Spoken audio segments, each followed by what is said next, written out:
Alright guys, got this lock back from Erroneous Designs. I had kind of screwed something. I actually started picking and I got it stuck last time I tried it. So I sent it back and he fixed it, and now we're going to get another try. Look at his core. This is incredible. I don't know what I screwed up, but hopefully he fixed it this time. He sent something else.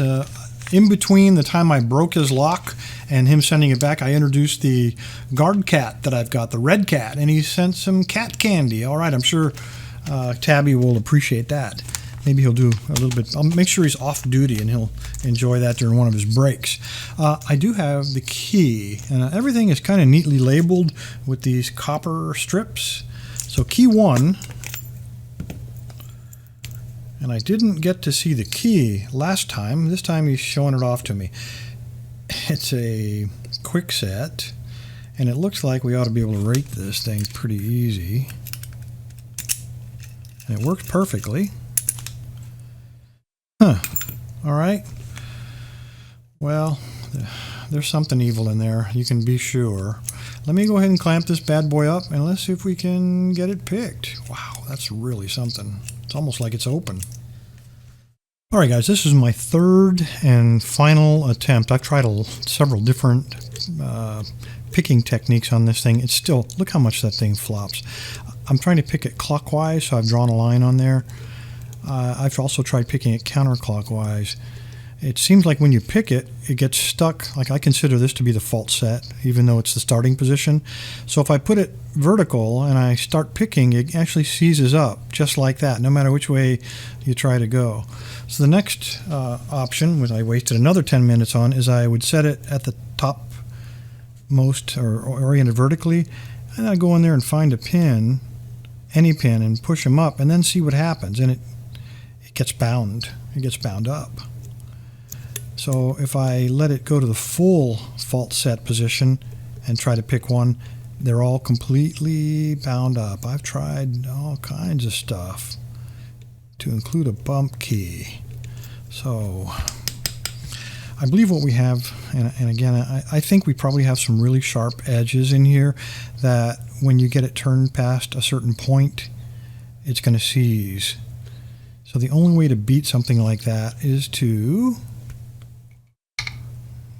put him in a, let's find another, a flat-backed pick. I'm going to stick him in there and just lift them all the way up. Like that. That was not expected. I'll take it. I believe it's open, unless it's one of those split cores. So let's see. Is it turning? It is. That is open. Man, I will take it. Hardly seems fair, does it? After struggling for 20 some odd minutes.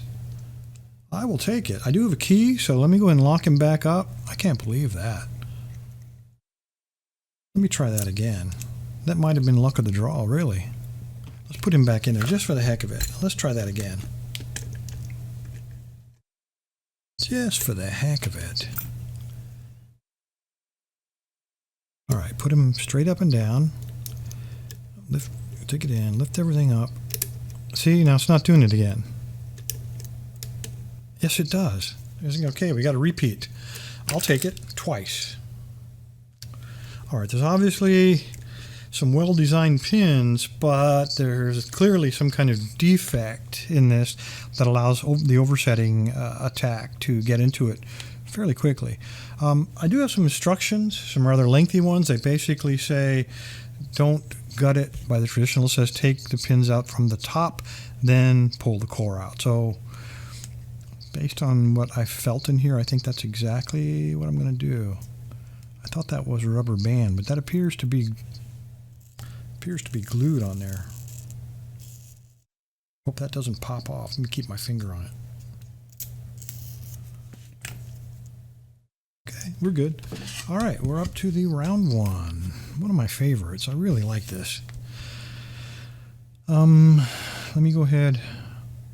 Okay, so the pins are now compressed because we've got it picked. So let's unpick it to relieve the tension on those springs. And let's pop that off of there.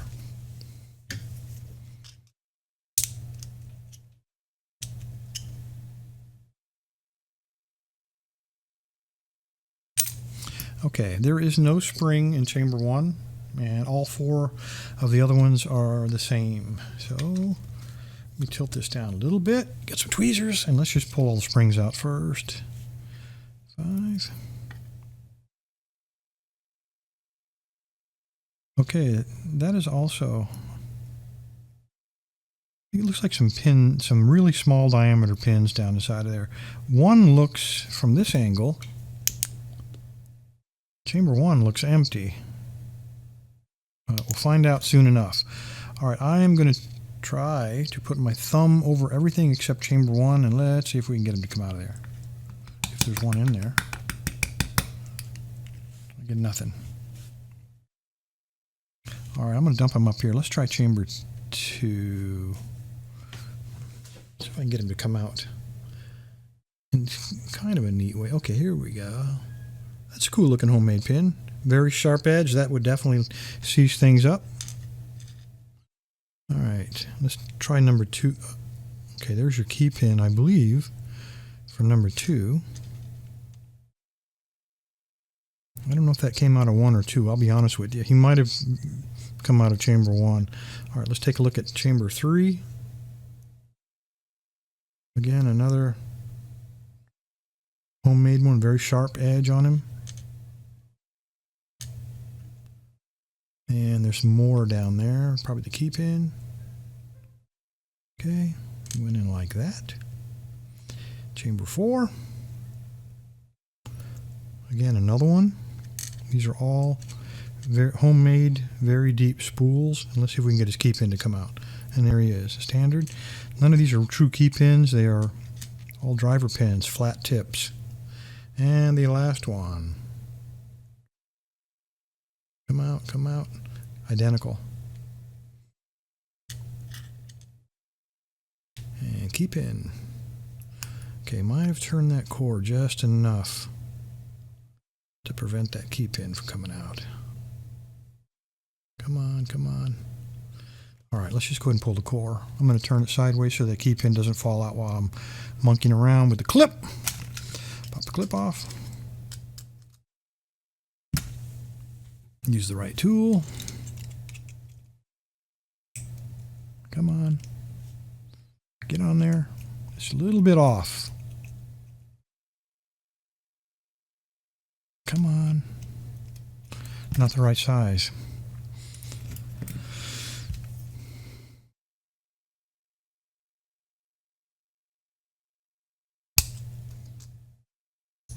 And you guys laugh at my old school techniques. Huh. All right, there's nothing upstairs. Let's just pull this core out and see what we got. All right, we got some true ugliness here. There is the driver pin for chamber 5.